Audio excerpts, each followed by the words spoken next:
Hello and welcome back to the Second Take Podcast. My name is Calvin Williams. I'm here with my co-host Marco Rogers. Today we have a typical episode for the week. We're going to be starting off with some recaps in college football and the NFL. And then to finish off the episode, we're going to do some NFL predictions for week 2 and some week 3 college football predictions. I'm very excited.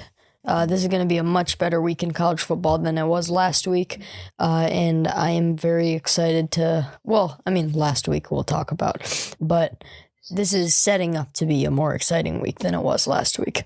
So, Marco, let's get it started with our 30-second recaps. Yeah, so to start off the 30-second recaps this week, not a lot of great teams looked great, but a lot of the bad teams did look great, so we'll be talking about a lot of those. First of all, with our first 30-second recap, number 20, Kentucky, goes to the Swamp, takes down number 12, Florida. And one thing I want to say about this game is people were saying after that Utah game against Florida, Anthony Richardson's a Heisman candidate. In this game, he looked like one of the worst QBs in college football. 14 for 35, 2 picks, just horrendous. I can't see how you call that guy a Heisman candidate. He looked terrible and just a tough loss for Florida. Yeah, he did have a phenomenal week last week against a highly ranked team. But here, I don't know if he was showing his true colors or if he was out of his groove.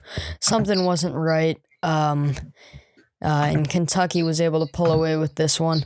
But on the other side of the ball, I think Kentucky played great. What do you think about that, Marco?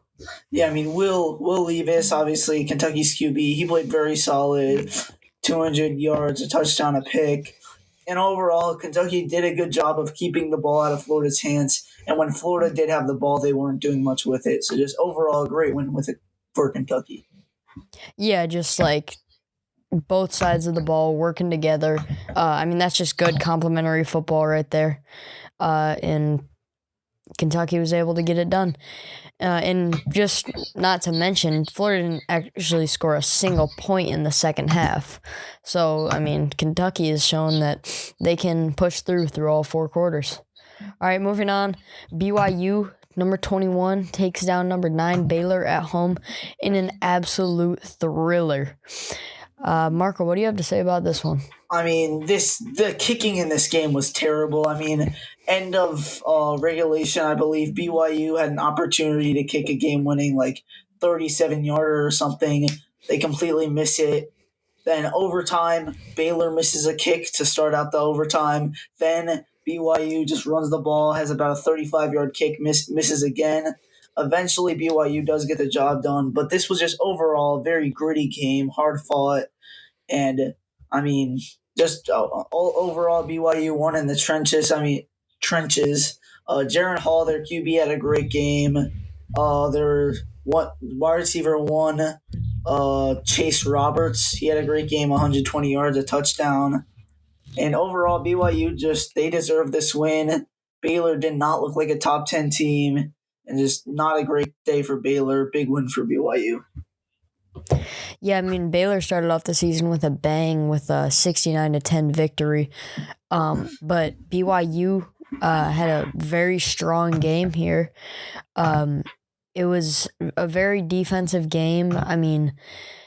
26-20 is not a very high college football score. And their kicker was 2 for 4 on the game, which is just not what you want to see. But in the end, they were able to get it done. Like you said, very bad kicking game. And BYU wasn't able to get too much done on the ground except for a couple scrambles from Jaron Hall. Their lead back, 13 carries, 31 yards, not much from him. So they're going to need to step up in a big way if they're going to want to somehow make a case for the college football playoff.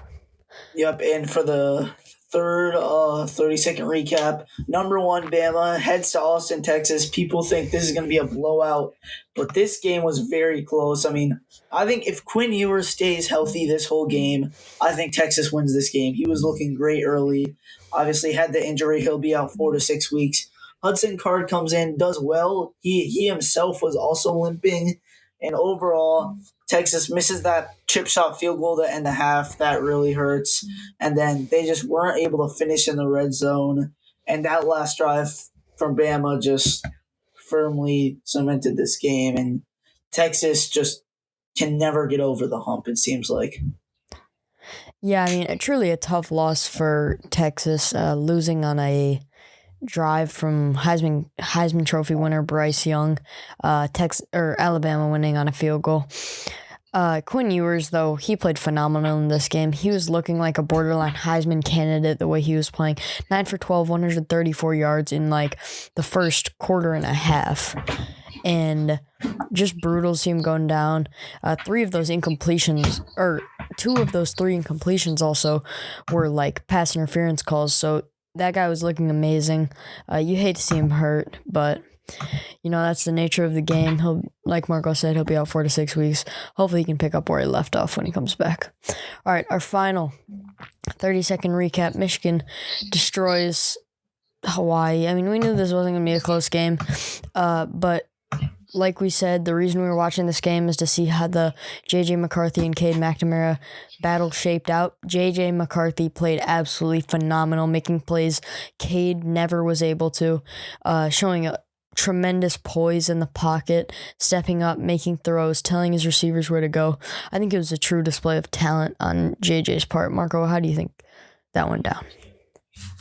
Yeah, I mean, we truly saw JJ's potential in this game. 11 for 12, 230 yards, 3 touchdowns in the first half.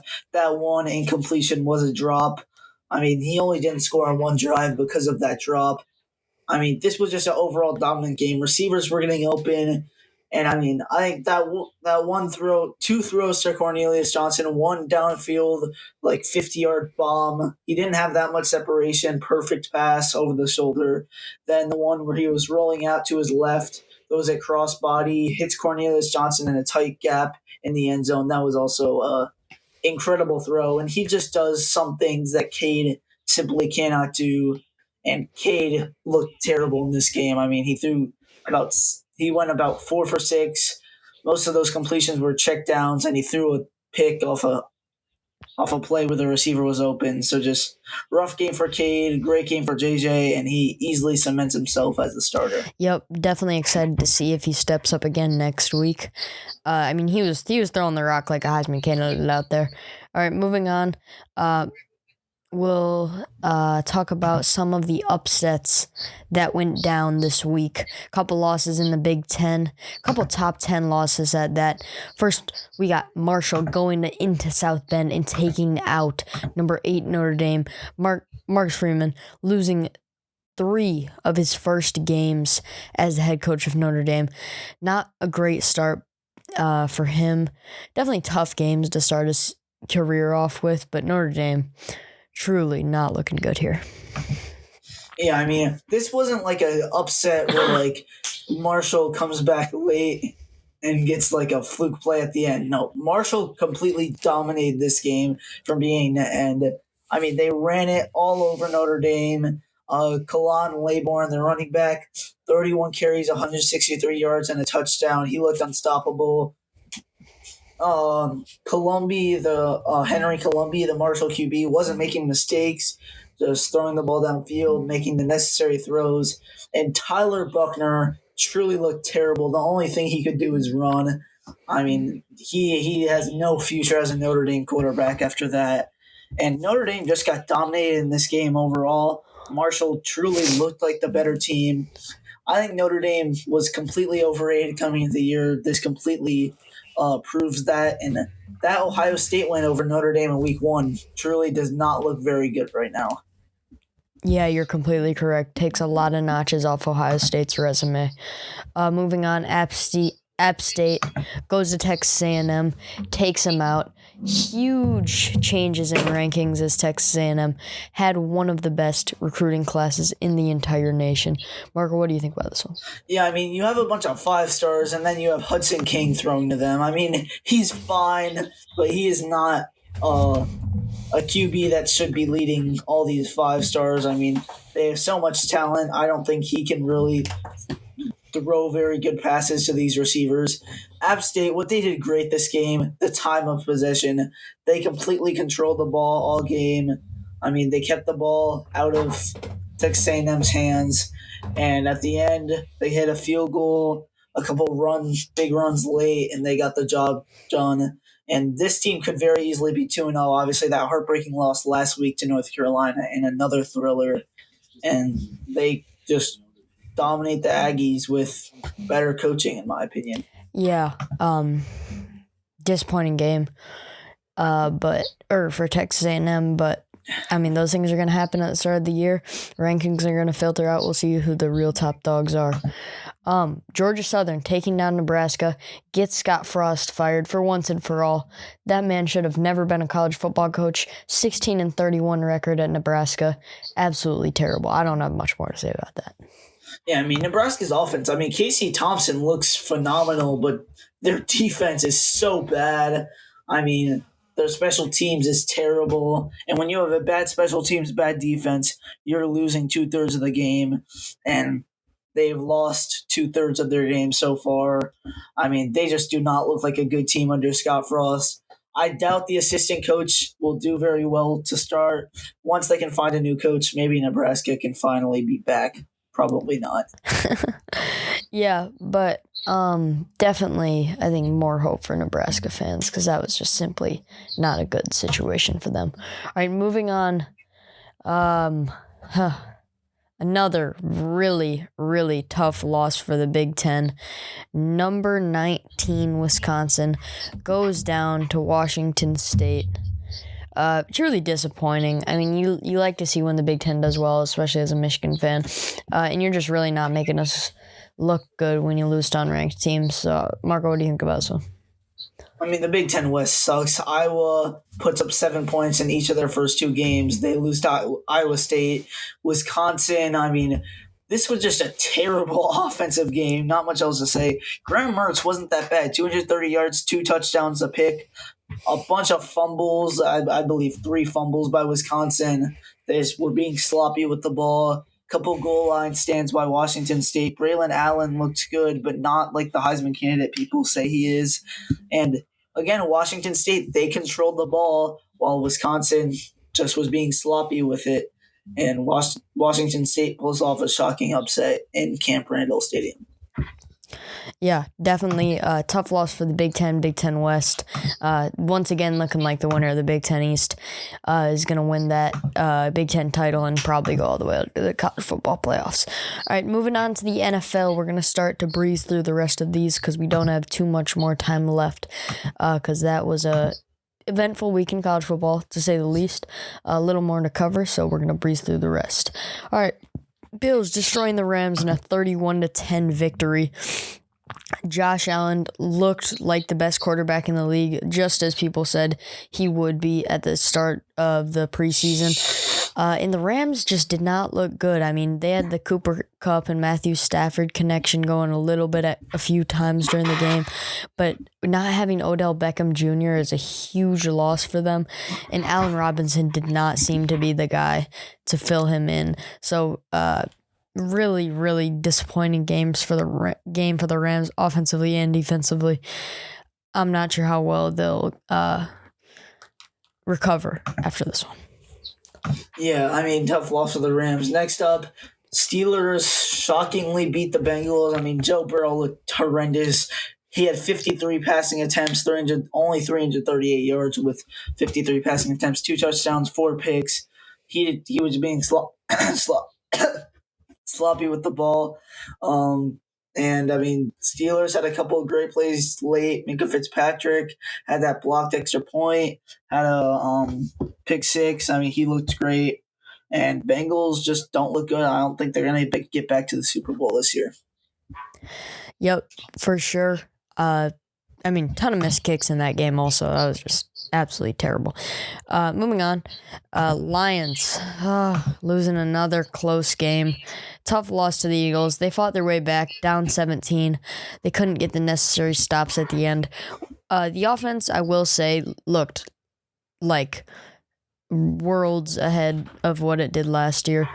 But the defense is, once again, having some troubles. I will say the Eagles' offense is definitely going to be one of the better ones in the NFL this year. So hopefully with the Lions' weaker schedule, they can get a few wins this year. Yeah, so the final game, Seahawks beat the Broncos. Russell Wilson's return to Seattle was not good. Geno Smith looked incredible this game. 23 for 28, 200 yards, 2 touchdowns in the first half. He was insane. And overall, just not a good game for the Broncos. They had 2 fourth downs that they did not convert inside of the 5-yard line. Actually, inside the 2-yard line. Just couldn't finish in the red zone. They lose this game.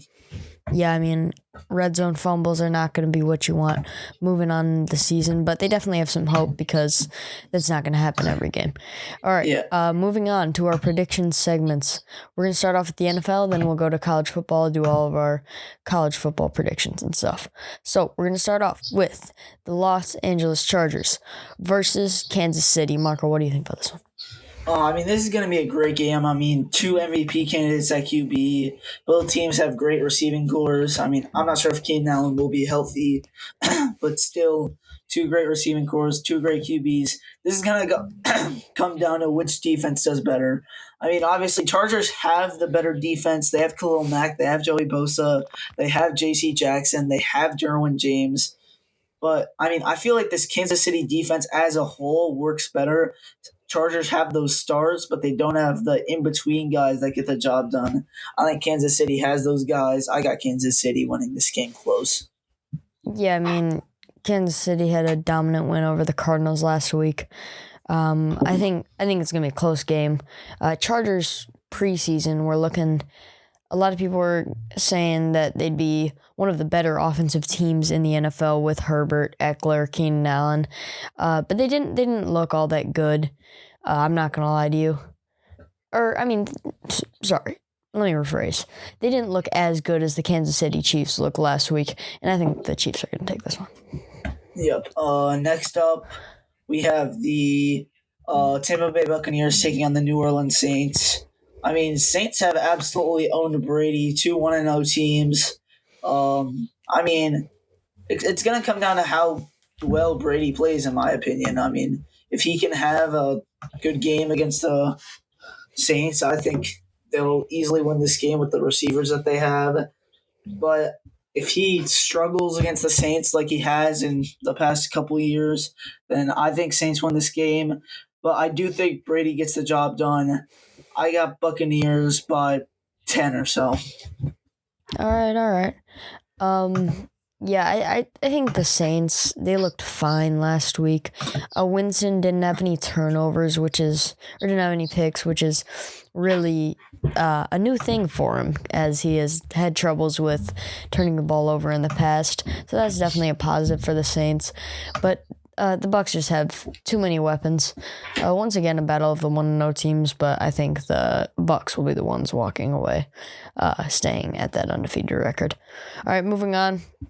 We have the Arizona Cardinals versus the Raiders. Marco, you want to start us off? 2 0-1 teams, 2 teams with high expectations coming into the year. Carr looked pretty bad in his first game. He looked like he was just locked on to Devontae Adams and Darren Waller the whole time. He wasn't looking at his other targets, which sometimes happens when a QB has a couple of star receivers. So I think he has to look around more, look for other targets, not just lock onto those guys, even though they're great. And I think he will not throw 3 picks again. I think if he can look around, spread the ball out a little more, I think Raiders get this done, and I think that they will. Yeah, I also think that the Raiders definitely have some star players, especially with the Devontae Adams addition. But I also think that they need to give more carries to Josh Jacobs, as he was averaging over 5.5 yards per carry last game, but he only had 10 carries, so he only had 57 yards. I think if they get some more production in the run game, and Derek Carr doesn't turn the ball over like he did 3 times last week, they will win this game. But I'm gonna stay hopeful with my Cardinals. I think Kyler Murray is gonna have a great game, and I'm taking the Cardinals here. Yeah, that's going to be a very interesting game. Moving on to college football predictions. Very exciting week for college football. Lots of uh, fun games going on. To start us off, number 12 BYU obviously had that big win against Baylor. They cannot take a break, taking on number 25 Oregon. I mean, Oregon, they're an interesting team because they're very talented. They're much more talented than BYU, but the only time they played against a good team, which is Georgia this year, they got absolutely destroyed. I think this is going to be a close game, as BYU tends to like to play. But I feel like Oregon's too talented for BYU. I feel like Baylor was a bit overrated last week. I feel like this is going to be a high scoring game, but I think Oregon's offensive talent gets it done. I think Bo Nix has a good game. I got Oregon in this. I'm going to disagree with you on this one. BYU obviously lucked out a little bit with a couple missed field goals last week. They missed a couple field goals of their own. But junior quarterback Jaron Hall has looked great over the past 2 games. He's already thrown for over 500 passing yards, only 1 pick, 3 touchdowns. He's showing impressive numbers that Bo Nix has not shown. I mean, Bo Nix has 1 more completion than him on 70 less passing yards, and he has 2 interceptions to go with that. So I think BYU's going to take this one. They're definitely going to need more production in the run game than they had last week, but if they can get that done, it's going to be a win for the BYU Cougars. Yeah, that's definitely going to be a tight game. Moving on, Oklahoma, number 6 in the country, very overrated in my opinion. Taking on Nebraska without Scott Frost. Let's see how this team plays. I mean, I think Nebraska puts up a lot of points. I think Dylan Gabriel in this Oklahoma offense is going to have to be elite. And I think they will be. I got Oklahoma 41-38 off the last second field goal. That's what Nebraska always loses. Wow, you think it's going to be close without Scott Frost? I mean, yeah, Casey Thompson has played. Yeah, that's true. Casey Thompson has played well these past 3 games, already throwing for almost 1,000 yards, which is borderline insane. And his 3 interceptions were rough, but if he can definitely keep control of this ball, this will be a close one. Apologies. If he can keep control of this ball, this will be a close one for Nebraska. But I simply think the fact that Dylan Gabriel has 0 turnovers or 0 interceptions on the year is going to be the difference in this one, and Oklahoma Sooners will take this one. Yeah, that's probably going to be an interesting game. I mean, without Scott Frost, can Nebraska continue to lose by 3 every game is the question. Next up, Penn State, number 22 in the country at Auburn. Finally, they're ranked. And at Auburn, always a tough game. I mean, Auburn, always a talented team, but they're just not that good this year. Tank Bigsby, best running back in college football, easily. He's going to struggle today. I think this Penn State defense, on Saturday, he's going to struggle. I think this Penn State defense is too big, too talented. I think Sean Clifford has a good first half. I think Penn State's going to be up by enough that Drew Allar comes in the second half, the 5-star. He shines. I think Penn State dominates this game. I don't see this being close. Yeah, I mean, Penn State has only allowed 80 rushing yards over the past 2 games, and without that source of rushing yards from Tank Bigsby, Auburn's offense is going to become almost obsolete, and Penn State's going to take this one home. Yeah, it's going to be still an interesting game. I mean, at Auburn, always tough, but I got Penn State. All right, moving on. We have number 11 MSU at Washington and number 13 Miami at 24 Texas A&M. For MSU at Washington, I got MSU. I know Washington. I'm pretty sure they have the spread on this one. Is that correct, Marco? It's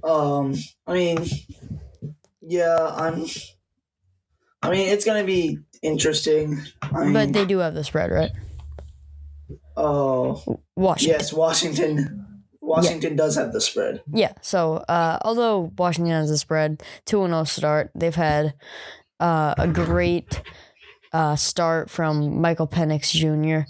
And truly an impressive offensive show from him. But I just think this Michigan State Big Ten defense is going to be too much for him. He'll feel the pressure, and Michigan State's going to take this one home. My opinion on this game, Michael Penix, obviously from Indiana, he's already played against MSU a couple times in his career. He knows how the defense works. I think MSU defense could not be possibly more overrated. They've played against two terrible teams. I think Peyton Thorne is a below average QB. I think Kenneth Walker bailed him out last year. I think he's really going to get shown this year being a bad QB. Jalen Berger going to have to carry this offense. And I don't think he will. I got Washington in this game. I had them pulling off the upset at home. I think MSU's very overrated. I got Washington in a close one. Yeah, I like it. In our final game, number 13, Miami at 24, Texas A&M.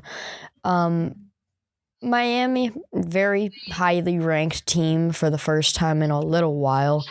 Both these teams, I won't say both. Texas A&M got off to a very rough start with that loss last week. I think Miami's taking this one home. Texas A&M showed their youth last week in a big upset, and I got the Miami Hurricanes taking this one. Yeah, this is going to be close. Two young, extremely talented teams. Two of, in my opinion, top 5 most talented teams in the country. But in terms of actually being good, I think Miami works together better as a team. Tyler Van Dyke's a Heisman candidate, although he hasn't played like it. I don't think Hudson King's good enough, as I've said earlier. I think this will be a close game. I think the talent of Texas A&M will really show in this game, but not enough. I still got Miami winning by about 10. All right, I like it. Next, we're moving on to our breakout players. We got about 4 minutes left, so let's speed right on through this. Marco, can you start us off? Mine, we already talked about him. Jaron Hall, BYU. I said Oregon would win, but I also did say this would be a high-scoring game. I think he completely carries this offense. I think they're going to have to be passing a lot this game.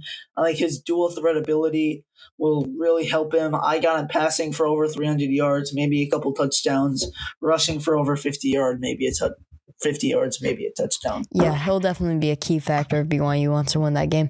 My breakout player has scored a touchdown on 3 of his 4 touches so far this season. That's got to be some kind of record. And his name is Roman Wilson, a Michigan wide receiver. He's proved to be a very reliable option for the newly named starter J.J. McCarthy. And he has truly impressive breakaway speed. I think he'll blaze past this UConn defense and help lead Michigan to a victory next week. It's going to be very interesting to see how Roman Wilson does against probably pretty bad corners for UConn. For me, or my underdog prediction, we are both 1-1, I believe. Wait, do you have a win or not? No, I'm on 2. Obviously, I'm doing better. Texas Tech, I have them beating number 16 NC State. There's not really enough underdog predictions to really meet the true line or whatever that we have. Usually it's unranked over top 15. Technically, NC State's number 16, but we'll just count them as 15. Texas Tech, in my opinion, probably more talented. I do not think NC State's a very good team this year. NC State does have a very solid QB in Devin Leary, but I just don't think they're very good as a team. I think their defense is their strong point. Texas Tech offense will counter that, in my opinion. I think if Texas Tech's defense can have a decent game, I got Texas Tech in this one. All right, I like it. I think I'm going to get my first win this week in the underdog predictions. I'm taking Liberty over number 19, Wake Forest. As we've seen over the past couple weeks, Wake Forest has been a predominantly passing team as they've thrown for 297 passing yards compared to just 181 rushing yards over the past 2 games. Liberty, on the other hand, has only allowed 125 passing yards over the past 2 games. If that Liberty pass defense can show up, shut down that offense, I think they can win this one just completely off of shutting down that Wake Forest offense. Yeah, definitely going to be an interesting game. Sam Hartman probably will dominate, but according to Cal, he won't. So we'll see. We shall see. All right, that's all we have for today. We hope you guys have a great night. Peace out. Bye.